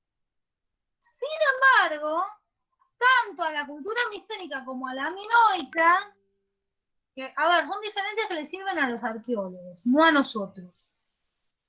Tanto estas, no importa, sin importar estas diferencias, los arqueólogos consideran igualmente que ambas culturas son culturas griegas. Ya ahí ya aparecieron los griegos. Ahora, los griegos desaparecen cuando aparece esta otra cultura que no sabemos quiénes son, si los dorios, los pueblos del mar o los aliens, y esto lo digo en chiste, pero que, en fin, esta otra cultura que maneja el hierro, que es superior metalúrgicamente, es superior, digamos, al ser metalúrgicamente superior, es superior a nivel bélico, ¿sí? O sea, una espada, yo recuerdo, digamos, tengo medio grabada ahí la frase de, creo que era de Finlay, que decía que una espada de hierro con mucha facilidad traspasa un escudo de bronce o quiebra una espada de bronce, ¿sí? Y una espada de bronce no puede ni hacerle daño a un escudo de hierro. Entonces, claramente, si vos vas a pelear con una espada de bronce y un escudo de bronce y el otro está con una espada y un escudo de hierro, no tenés mucho que enfrentar, digamos, o sea, no tenés mucho para hacer. Entonces, esta superioridad, digamos, es lo que le permite a este pueblo la victoria y arrasar con toda la zona de Grecia, arrasar con la cultura existente que era la micénica y la minoica. Arrasa, desaparece la cultura micénica y minoica. Es enterrada literalmente, o sea, se incendia y se entierra. ¿Qué se construye? Bueno, en primer lugar, esta nueva sociedad no tiene escritura. O de haberla tenido, no estuvo en un soporte hecho para durar. Y no nos quedó. O sea, no nos quedó o sea, no quedó nada, ¿no? Ni como las tablillas de lineal A o lineal B. No quedaba. Si hubo, no quedó. Así que no podemos decir que haya habido. Aparentemente no hubo escritura. Esta otra sociedad tenía características arquitectónicas muy interesantes, que ahora las voy a mencionar, pero antes quiero irme a la parte de la alfarería, de la cerámica. Otro punto que tenemos importante con esta otra cultura, que es como impenetrable. Es una cultura de la que no podemos deducir nada, porque muchas veces, cuando no hay escritura, como ya estuvimos viendo, se deduce a través de lo que se representa en la cerámica o en la decoración de las casas, ¿no? Y bueno, ¿qué pasa con esta cultura? Esta cultura, la decoración de las casas o la decoración de las cerámicas no es pintura figurativa, es geométrica.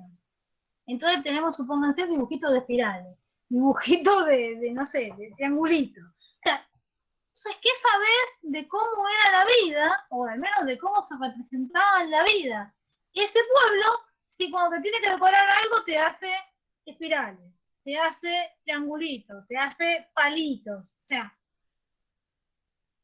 o te hace ganchitos, ¿no? O sea, ¿qué deducís de eso? Los arqueólogos sostienen que las culturas, digamos, que tienen representaciones abstractas, o sea, estas formas que no son figurativas, son culturas muy racionales. Y que son culturas muy avanzadas. Lo que iría de la mano con que manejaban el hierro, que sabían fundir hierro. Ahora bien, por otro lado, en contraste, esta otra cultura, a nivel arquitectónico es mucho más pobre que la cultura micénica o la minoica. Las casas son, primero principal, no se forman grandes poblados. Los poblados son pequeños, ¿sí? De pocas casas. Las casas son bastante modestas, ¿sí? De 1 a 2 habitaciones. No son demasiadas las casas agrupadas. Es decir, no se puede hablar propiamente de una ciudad, serían como poblados, ¿sí? No se construyen nuevas vías, se utilizan las vías que estaban construidas de la edad, o sea, de la época micénica y minoica. O sea, no se tomaron el trabajo de construir ninguna vía ni nada por el estilo. O sea, se quedaron con las vías que había. O sea que, bueno. Y no hay dentro de esas construcciones ninguna construcción que sea más importante que otra, con lo cual nos da a entender que es una sociedad donde no hay, ¿cómo decirlo? No hay un sistema piramidal de poder como sí lo da a entender la sociedad micénica y la sociedad minoica. Es decir, aparentemente habría como un comunismo. O sea, los historiadores juegan con la idea de que tal vez serían culturas de estilo comunistas, y esto entre comillas porque, bueno, son todos anacronismos. Pero ¿por qué dicen de estilo comunista? ¿En qué sentido? De estilo comunista en el sentido de que aparentemente tal vez trabajarían la tierra o el ganado de manera colectiva y repartirían la ganancia de manera, o sea, el producto de lo que hacían lo repartirían de manera colectiva. ¿Por qué suponen eso? Porque todas las casas son iguales. No hay una casa principal. Aparentemente no desarrollaron la navegación, porque también podía haber otra posibilidad que estuvieran mandando, digamos, el producto afuera, o sea, que fueran como colonias. Pero no hay ningún elemento que permita registrar si mandaban los productos afuera, quién se los mandaban. ¿Sí? Porque el tipo de cerámica y el tipo de decoración le da una identidad a ese pueblo. Y el tema es que no se puede homologar a ningún otro pueblo conocido. Entonces, ¿a quién se lo mandaba? Es muy difícil de entender. Pero, profe, ¿alguna relación tenían con otros pueblos externos? Porque los autores hablan de que no hay hierro. O sea, en Grecia y en las islas nunca hubo hierro. Entonces, sí. hay una relación con otros pueblos, de alguna manera, de alguna forma de intercambio. Pero, sí, está bien lo que decís, José. El tema es que no lo sabemos. ¿Con qué pueblo y qué tipo de asociación sería? Por ahí era, digamos, algún tipo de, ¿cómo decirlo?, de alianza, pero no de identidad. ¿No? Es decir, como que realmente se ignora, porque vuelvo a repetir, si procediera de otro lado, se habría visto esas características en otro lado, no se las vio, a menos que no se haya descubierto todavía dónde está ese otro pueblo. Pero no, o sea, realmente hay un vacío enorme con respecto a eso, no se sabe nada, ¿no? No trabajaron la navegación, aparentemente hicieron ese gran asalto, ¿no? Así como que destruyeron todo, pero después no se dedicaron a la guerra. No sé si, en realidad, bueno, esto es lo que dicen los historiadores, realmente no lo sabemos. No sabemos nada. Eso es lo que tenemos y con eso nos quedamos. O sea, eso es lo que hay. Y después, extrañamente o misteriosamente desaparecen en el 900 a.C. y reaparecen, digamos, los griegos. Reaparecen nuevas polis, nuevas ciudades con características ya no son las de la sociedad micénica, sin embargo, que sí tienen algunos elementos que evocan, digamos, a esa sociedad micénica o minoica. ¿Sí? O sea, que demuestran tener una continuidad cultural. ¿Qué pasó? No lo sabemos. Hay muchas especulaciones. En primer lugar, no se sabe qué pasó con los griegos de la Edad de Bronce. Hay quienes sostienen que muchos los mataron y que otros quedaron como esclavos. Y que otros huyeron. Pero lo extraño es que si hubieran quedado como esclavos, siempre algún elemento, vuelvo a repetir, aparece. De decoración y demás.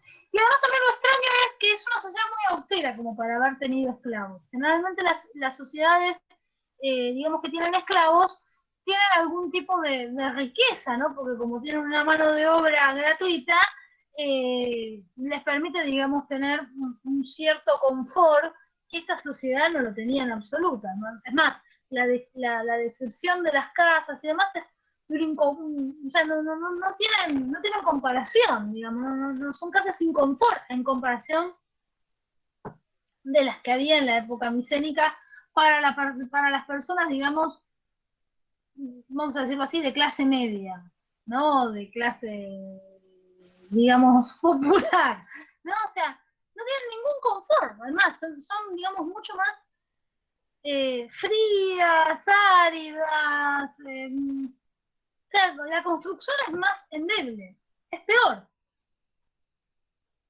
Pero tienen las otras ventajas, ¿no? O sea, es una cosa realmente muy extraña y después también desaparecen.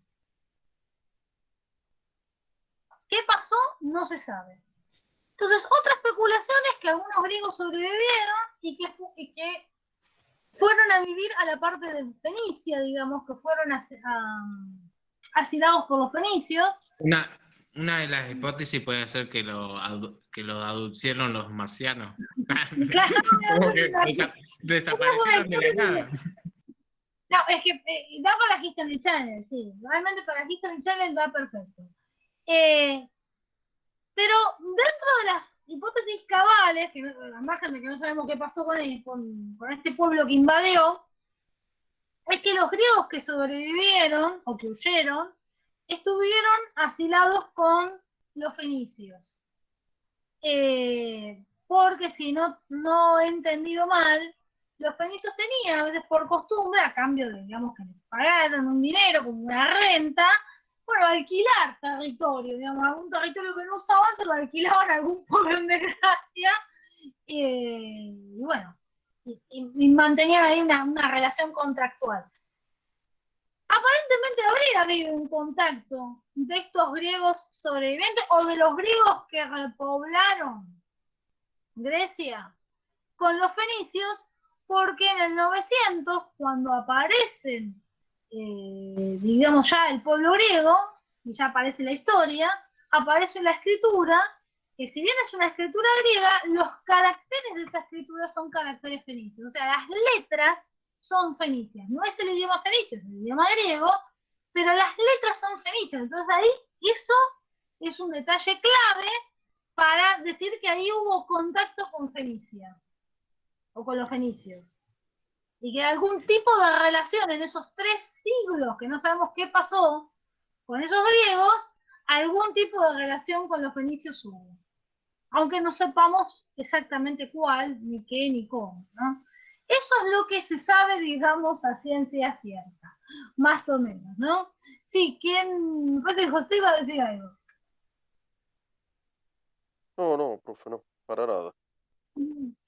Bueno, ese es el gran misterio de la Edad Oscura. No hay mucho más para darle vuelta a la Edad Oscura hasta donde yo sé o me he informado. Inclusive no he encontrado videos sobre la Edad Oscura, porque si no se los hubiera ahí adosado. No he encontrado, porque realmente es como que no se puede decir nada. O sea, se puede decir muy poco. Muy poco. Eh, Así que, bueno, es eso lo que ocurre. O sea, no podemos ignorar que existe Sin Paz y que es un misterio Sin Paz, ¿no? Pero es algo realmente que no... ¿Cómo decirlo? Es algo muy extraño, ¿no? Tenés una cultura con una identidad, con una sociedad, desaparece, viene durante 3 siglos otra, después desaparece esa otra cultura y reaparece la cultura que había sido desplazada. No suena lógico, pero sin embargo a nivel arqueológico es lo que hay, ¿no? O sea, a nivel arqueológico esa es la evidencia. Hasta que El descubran hecho, algo nuevo. ¿cómo, Jan? Claro, sí, Hasta que obviamente. descubran otro fósil o algo. Sí, el hecho es que esto se desconocía. Hasta el siglo XVIII, cuando comenzaron, o en el siglo XIX, no sé exactamente cuándo descubrieron los ordenadores, por eso no lo sé. Pero más o menos tiene que ser entre finales del XVIII y principios del XX, que es cuando se empiezan a producir las primeras excavaciones arqueológicas, se desconocía. Es decir, antes del inicio de la arqueología, esto se ignoraba completamente. ¿Sí? Esto es la novedad que trajo la arqueología. Este bache, ¿no? O este misterio lo trajo la arqueología, porque los mismos griegos también lo ignoraban. Los mismos griegos, digamos, en sus narraciones, como la Ilíada, la Odisea u otras, hablaban como que si hubieran estado siempre en su territorio. Sin embargo, la evidencia arqueológica es que no estuvieron siempre en su territorio. O si Un estuvieron siempre fueron en patrón, algún momento oprimidos, pero es extraño, vuelvo a repetir, que cuando reaparecen, aparecen con una escritura que tiene caracteres fenicios. O sea, realmente la hipótesis de que fueron asilados, ¿no? Por los fenicios en algún territorio, digamos, que los fenicios no utilizaban, a cambio de dinero, de trabajo, de lo que fuere, es bastante viable. Es viable por esa característica. Y además también porque los griegos siempre tuvieron buena relación con los fenicios, y tenían, vuelvo a repetir, no recuerdo bien en qué video exacto, pero en alguno que está en alguna lista, había como aparentemente, se especula que hubo como algún tipo de convenio entre los fenicios y los griegos, porque los fenicios no eran muy aptos a colonizar en los interiores, o sea, por ahí colonizaban algunas ciudades en la costa, pero no eran muy como amigos en sí de la colonización, porque colonizar implica entrar en disputa con, o sea, estar a la defensiva con los pueblos que estaban antes, que te podían atacar y demás. Y parece que esto es lo que escuché. Aparentemente a los fenicios mucho esa dinámica no les agradaba, y entonces muchas veces, digamos, básicamente lo que hacían era, a veces sí invadían y colonizaban y después le entregaban, obviamente a cambio de dinero, no era gratuito, a los griegos la colonia, porque los griegos sí estaban más duchos en las colonias, y después tenían a la vez tratos comerciales, digamos. Sí, tenían esa cuestión. O sea, claramente hubo relación entre los griegos y los fenicios, eso es claro, pero hay un bache ahí que no se puede explicar. Y vuelvo a insistir, los mismos griegos de la época histórica lo desconocían. O sea, nunca, jamás se mencionó esto. O sea, se aparece con la arqueología. No sé si alguien tiene alguna duda, alguna consulta. no, profe, yo lo que le iba a sumar nada más que por ahí Sí, muchas veces cuando estas culturas desaparecen, obedecen en un rasgo así como los mayas y demás, en la apropiación del espacio, como empiezan a talar tanto los bosques, que son los recursos naturales que tienen, para poder, no sé, hacer el estuco y construir, acá, ¿no es cierto?, en América que construían pirámides u otro tipo de necesidades, empiezan a cambiar las condiciones del clima. Y en ese cambio de sí, clima, los suelos se transforman en desérticos, cambian el ritmo de las lluvias y entonces empiezan a perecer porque ya ese lugar es totalmente hostil. Muchas veces se sí. cumple un patrón en común en la antigüedad. Sí, es verdad, esa también es otra posibilidad que me había olvidado mencionarla, que ellos mismos, digamos, hayan sido los causantes de su propia extinción o que se hayan retirado, digamos, porque bueno, no supieron cómo seguir en ese territorio. Además hay que tener en cuenta que el territorio griego no es un territorio muy agradable, ¿no? O sea, bueno, es decir, tal vez en el verano tenga sus ventajas, puede ser linda, digamos, la parte mediterránea, pero en sí, digamos, el territorio griego tiene unos inviernos crudísimos, crudísimos literalmente, cuando tiene el viento del Bóreas, tenía el viento del Cefiro. No, el Cefiro me parece que es un viento tranquilo, el Y Bóreas ahí no. están alrededor de los 40 grados de latitud, es como si estuviéramos acá en Trelew, Chubut, para Sí, tener pero dicen que, una idea del clima. claro, pero el invierno dicen que es muy crudo, y además hay que tener en cuenta que tienen, o sea, eventualmente sufrían maremotos, eventualmente sufren terremotos, eh, y es una realidad de todo el territorio, porque ustedes me pueden decir, bueno, pero acá también en San Juan, en Mendoza hay algún terremoto, sí, pero no es todo el territorio argentino y no es seguido, aparentemente en Grecia es un poco más, o sea, cuando no te pasa una cosa te pasa otra, ¿no? Es un territorio muy sufrido, o sea, hay que tener en cuenta que no son las condiciones actuales para estar, digamos, en ese territorio. Eh, también depende de dónde vengas, puede ser agradable o no. Pero bueno, también esa es una posibilidad, ¿no? Que abarajan en los historiadores, que no les haya resultado muy agradable, ¿no? Además hay mucha montaña, se dificulta Y la es el mayor agotamiento parte del del... espacio, el Claro, agotamiento de los exactamente. recursos. Exactamente. En la mayor parte de Grecia, digamos, de la Grecia peninsular, no hay posibilidades de cosechar. O sea, sí hay posibilidades, pero son cultivos pequeños. O sea, por eso, bueno, se prepondera la vid, el olivar, porque, bueno, digamos, la montaña favorece. Pero otro tipo de cereales, ¿no? Que son más importantes y base de la alimentación, ya se empieza a dificultar. Es decir, puede haber sido, o sea, no lo sabemos, es muy viable esa posibilidad también, que se hayan retirado solos y al haberse retirado o haber perecido, ¿no? Vinieron los antiguos pobladores. Y antes de terminar, lo que me estaba olvidando de mencionar es que este otro pueblo que invade tiene otro cambio también importante con respecto a los griegos, tanto, o sea, los griegos que estuvieron antes como los que van a venir después, en la época histórica, es que no entierran a sus muertos, los queman. Como los vikingos, ahí está, para comparar, los queman. Entonces, ahí los arqueólogos y los historiadores dicen que los pueblos que queman a sus muertos no hay una concepción del más allá, pero esto yo no sé hasta qué punto es tan así, porque en algunas concepciones es que a través del humo se llega al cielo o que se llega aún más allá. Entonces, eso, no sé, yo lo pondría entre pinzas. Indudablemente hay otro tipo de simbolización o no hay un apego en sí al cuerpo.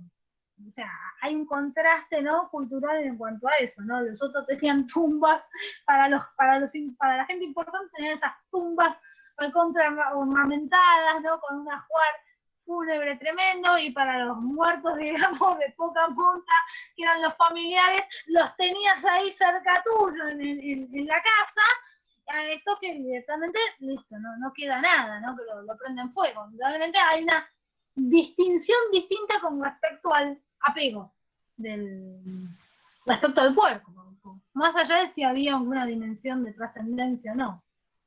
Y tampoco hay ningún tipo de representación de figurita religiosa ni nada por el estilo. O sea que es muy, muy pobre lo que se obtiene de los registros arqueológicos.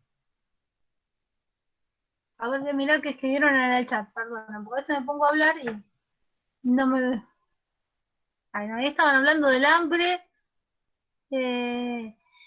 Claro, Daniela, sí, eso es lo que presuponen los arqueólogos. Yo vuelvo a repetir, yo no me arriesgo a decirlo así tan severamente que un pueblo que queme a sus muertos no tenga representación de inframundo del más allá. Va, por ahí del inframundo no, pero no tenga representación de un más allá.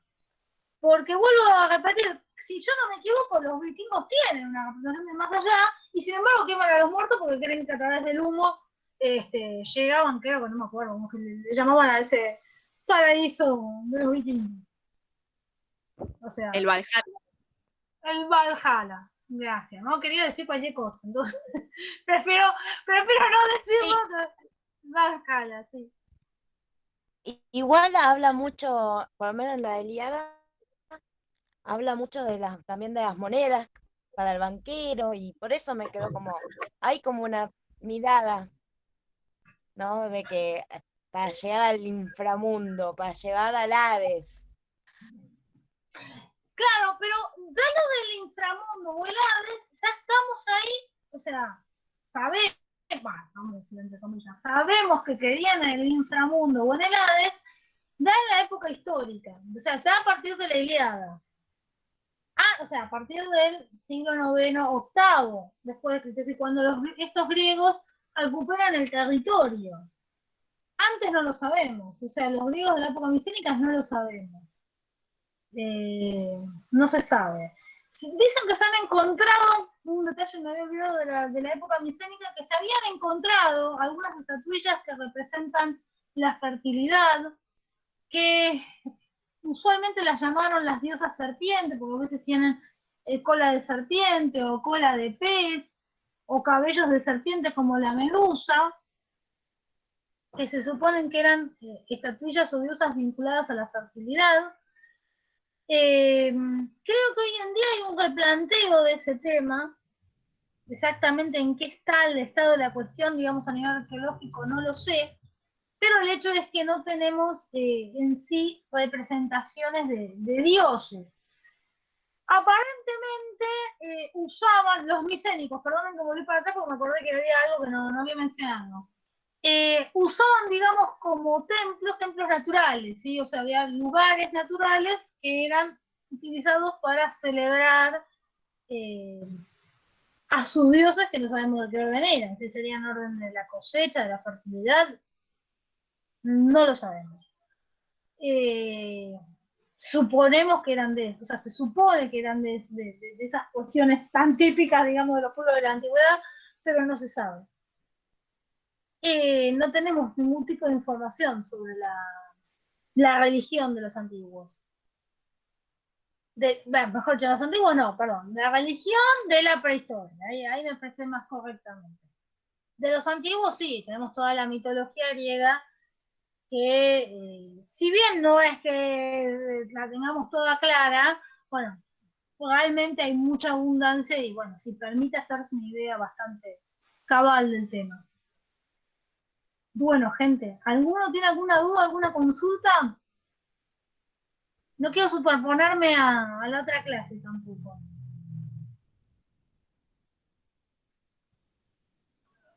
Profesora, Bueno, ¿y cuando vuelven los griegos, cómo se llama esa época? la época arcaica. Ah, gracias. No, de nada. Mañana, más o menos, tipo, calculen, tipo después de las 5 o 6 de la tarde, porque tengo un día complicado yo, les voy a subir el link del Classroom donde está toda la información, o sea, todos los elementos de Troya. Pero se los subo mañana, porque mañana, o sea, me tengo que levantar muy temprano, arranca desde muy temprano. Digo ese horario porque es seguro que a ese horario lo voy a poder subir, tal vez lo puedo subir antes. Pero bueno, como no lo sé, les digo así más a lo seguro, les voy a dejar ya la clase. Vendría que ser los materiales para la clase del miércoles y del viernes. Recuerden que la semana que viene, excepcionalmente, vamos a tener el miércoles y el viernes, también en el mismo horario.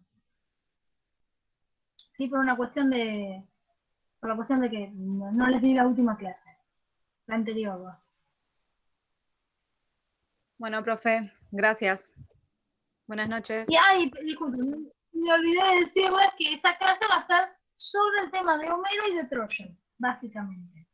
Y tanto de la Troya histórica como de la Troya literaria, para ir viendo, digamos, cómo el poema de la Ilíada tuvo que ver, digamos, con la conformación de la unidad nacional entre los griegos.